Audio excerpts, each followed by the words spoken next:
ফেচবুকত চেনেল চলোৱা বা ফেচবুকত কাম কৰি থকা মানুহসকলক মই এটা কথা ক'ব বিচাৰোঁ, যদি আপোনালোকৰ চেনেল মনিটাইজেশ্যন হোৱা নাই তেতিয়াহ'লেতো আপোনালোকৰ মনিটাইজেশ্যন কৰাটো অতি দৰকাৰ।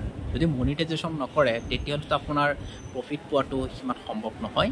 গতিকে আপুনি এটা কাম কৰিব লাগিব, মনিটাইজেশ্যন পাবলৈ হ'লে প্ৰতিদিন আপোনাৰ এটাকৈ ভিডিঅ' আপলোড দিবই লাগিব। যদি আপুনি প্ৰতিদিন ভিডিঅ' আপলোড দিয়ে তেতিয়াহে আপোনাৰ লাহে লাহে ভিউজবিলাক আহিব। তেতিয়া আপোনাৰ ভিডিঅ'বিলাক মানুহে যেতিয়া চাব তেতিয়াহে আপোনাৰ চেনেলটো আপোনাৰ ভাইৰেললৈ পৰিৱৰ্তন হ'ব। মই যেনেদৰে স্ক্ৰীণত দেখুৱাই আছোঁ যে মনিটাইজেশ্যন হ'লে আপোনাৰ ইয়াত মনিটাইজেশ্যন বুলি লিখা থাকিব, তাত এখন ৰেড কালাৰৰ এটা চিন আহিব।